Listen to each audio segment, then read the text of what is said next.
இன்றே டவுன்லோட் செய்து உங்கள் ஃபேவரட் ஷோக்களை என்ஜாய் பண்ணுங்க. ரகு, என்னப்பா கோயிலுக்கு போயிட்டு வரேன்னு சொல்லிட்டு மாலை போட்டுட்டு வந்திருக்க? என்னப்பா, என்ன விஷயம்? மா, ஒரு வேண்டுதல்.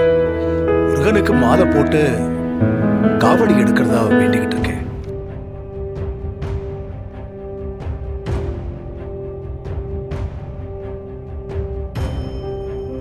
எதுக்காகப்பா?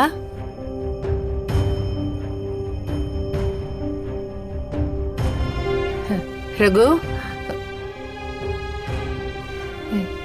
என்ன அவன் எதுவுமே சொல்லாம போறான்? என்ன ஜானகி, எதுக்காக அவன் திடீர்னு மாலை போட்டிருக்கான்? இல்ல, தனா மாடிப்படியில இருந்து கீழே உருண்டு விழுந்துட்டால. அவ விழுந்ததை பார்த்து அவரு ரொம்ப பயந்துட்டார் அத்தை. அதான் குழந்தைக்கு ஏதாவது ஆகி கர்ப்பம் கலைஞ்சிருமோன்னு பயந்துட்டாரு. நல்லபடியா பிரசவம் ஆகணும்னு அவர் இன்னைக்கு வேண்டிக்கிட்டு அதுக்காக முருகனுக்கு மாலை போட்டிருக்காரு. அப்படியே பிறந்துட்டாலும் ஏய் நில்லு.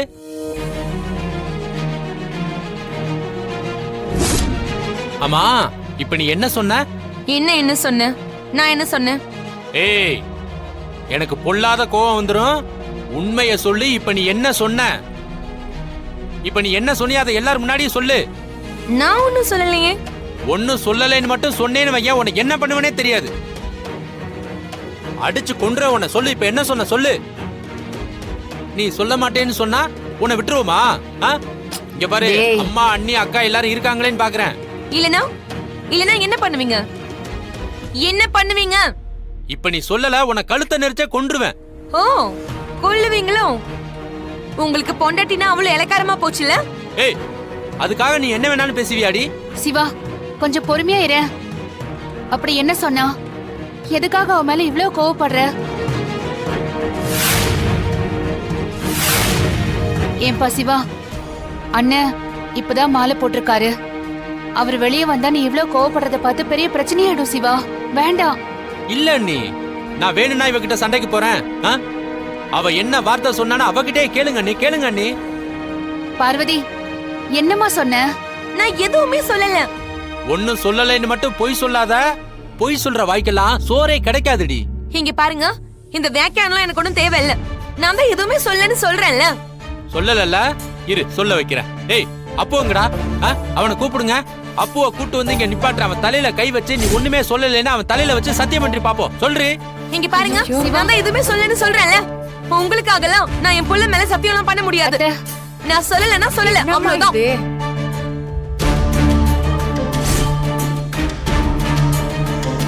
ஐயோ, அவ என்னதான் சொன்ன, அதை சொல்லேன்டா. அம்மா, அதை எப்படிமா என் வாயால சொல்லுவேன்? கொஞ்சம் கூட மனசாட்சியே இல்லாம பேசிட்டு இருப்பா. அவ சொன்னதை திருப்பி சொல்றதுக்கு கூட எனக்கு மனசு வரலமா. வாயெல்லாம் கூசுது. ஏண்டி இப்படி எல்லாம் பண்ற? உன் புருஷனுக்கு எதெல்லாம் பிடிக்காதோ அதெல்லாம் தான் பண்ணுவியா? அப்புறம் உன் புருஷன் பேச மாட்டேங்கிறா, பழக மாட்டேங்கிறா, சண்டை போடுறான்னு பஞ்சாயத்துக்கு வர வந்து நிப்ப. ஐயோ அத்தை, நான் எதுவுமே சொல்லல அத்தை. அம்மா, முதல்ல இவளை இங்க இருந்து போக சொல்லுங்கம்மா. இதுக்கு மேல அவங்க நின்னா அப்புறம் நான் பொல்லாதவன் ஆயிருவே சொல்லிட்டேன். போனவள நிக்க சொன்னது நீங்க தானே. நான் எதுக்கு இங்க நிக்கிறேன்? ஓடி, எனக்கு வந்து வாச்சிருக்கா பாரு. அப்பா சிவா, ஏன் சிவா அவ கூட எப்ப பார்த்தாலும் சண்டை போட்டுக்கிட்டே இருக்க? அதான் பாவம், அவ எதுவும் சொல்லலங்கறால. அப்புறம் என்ன? இல்ல நீ, அவ நல்லவளே இல்ல நீ. இவளை நம்பி அண்ணன் இந்த வீட்டுல தங்க வச்சிருக்காரு பாத்தீங்களா? அதுதான் அண்ணனோட தப்பு. இது எங்க கொண்டு போய் விடுன்னு எனக்கு சுத்தமா தெரியல நீ. எதுவுமே சரியில்லை நீ. என்ன சிவா? என்ன மச்சான் நீங்க? சும்மா இருங்க மாமா.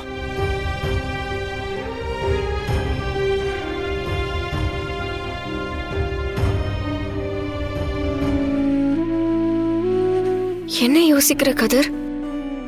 நீ மாடிப்படியில இருந்து விழுந்து உனக்கு அடிபட்டுருச்சுன்னு தெரிஞ்சதும் மாமா எப்படி துடிச்சு போயிட்டாரு. அவர் முகத்தை நீ பார்த்திருக்கணும். நீ உனக்கு ஒண்ணும் இல்லாதுன்னு சொன்னதுக்கு அப்புறமும் மனசு கேட்காம கோயிலுக்கு போய் காவடி எடுக்கிறேன்னு வேண்டிட்டு வந்திருக்காரு. பொய்யான கர்ப்பத்துக்காக மாமா வேண்டிக்கிட்டு வந்திருக்காரு. நாளைக்கு அவருக்கு உண்மை தெரியும் போது என்ன ஆகுமோன்னு பயமா இருக்குதானா? ஆமா கதிர், அவர் என் மேல காற்று அக்கறை, குழந்தை நல்லபடியா பிறக்கணுங்கிற ஆசையெல்லாம் அவருக்குள்ள வளர்ந்துகிட்டே போகுது. தனா, நம்ம அவர் ஏத்துக்கவே மாட்டாரு. அதுக்கப்புறம் அவர் மனசுல இடம் பிடிக்கிறதெல்லாம் முடியாம போயிடும். வாழ்நாள் பூரா நம்மளை ஒதுக்கி வச்சிருவாரு. ஏன் கதிர், நாம இப்பவே போய் அப்பா கிட்ட நான் கர்ப்பமா இல்ல, எனக்கு உண்டானது பொய்யான கர்ப்பம்னு சொல்லிடலாமா? சொல்லிடணும் தான் தோணுது, ஆனா மனசுக்கு தைரியம் வர மாட்டேங்குது. நீ சொன்னா மாமா எப்படி எடுத்துப்பாருன்னு வேற தெரியல. ஆனா என்னைக்கா இருந்தாலும் தெரியதானே போகுது. இல்லதானா, அது தானா தெரிஞ்சிட்டா பிரச்சனை இல்லை. ஆனா அவர் முகத்தை பார்த்து சொல்ல முடியுமான்னு தான் தெரியல. இப்போ என்னதான் பண்றது? என்னைக்கு அவருக்கு தெரிய போகுதோன்னு கண்ணி வெடி மேல காலை வச்சுக்கிட்டு இருக்கிற மாதிரி பயத்திலே தான் காலத்தை ஓட்டணுமா? அப்பா காட்டுற அக்கறையிலையும் பாசத்திலையும் குற்ற உணர்ச்சியிலையும் நாம புழகி புழகி சாகணுமா? நம்மளால எந்த முடிவும் எடுக்க முடியல. அப்படி முடிவு எடுக்க முடியாதப்போ கடவுளோட துணையதான் வேண்டி நிக்க வேண்டியதா இருக்கு. மாமா எப்படி உனக்காக மாலை போட்டாரோ அதே மாதிரி நான் அவருக்காக மாலை போடலான் இருக்கேன். என்னடா சொல்ற? அவர் தன்னந்தனியா காவடி எடுத்துட்டு போறதுனால நானும் கூட போனா நல்லதுன்னு எனக்கு தோணுது. அது மட்டும் இல்லாம அவருக்கு இந்த உண்மை தெரிய வரும்போது அவர் அதை சாதாரணமா எடுத்துக்கணும்னு வேண்டிக்கிட்டு நானும் மாலை போட்டு விரதம் இருந்து காவடி எடுக்க போறேன். சரி கதிர், நீயும் மாலை போட்டு காவடி எடு. சரி, நான் எப்பயோ போய் மாலை போட்டுக்கிறேன்.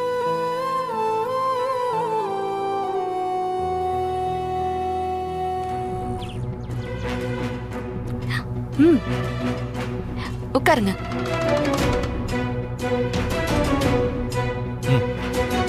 இந்தாங்க.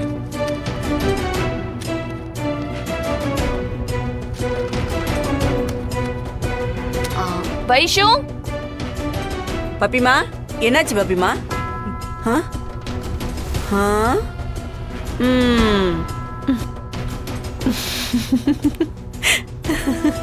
சார் வந்திருக்கார்ல, போய் காஃபி கொண்டு வா. இதோ பப்பிமா. ஏங்க, நான் காஃபி எல்லாம் குடிக்க மாட்டேங்க. நீங்க பணத்தை கொடுத்தீங்கன்னா நான் அதை வாங்கிட்டு போயிடுவேன். எங்க வீட்டுக்கு யார் வந்தாலும் அவங்கள மதிச்சு டீ காஃபி கொடுப்போம். ஆனா நீங்களாம் கஸ்டமரை மதிக்க மாட்டீங்க போல இருக்கே. இப்படி முகத்துல அடிச்ச மாதிரி பேசுறீங்க. இந்த பப்பிமா. குடிங்க சார்.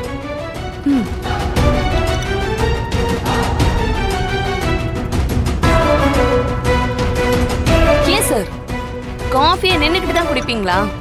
உட்கார்ந்து ரிலாக்ஸா குடிங்க.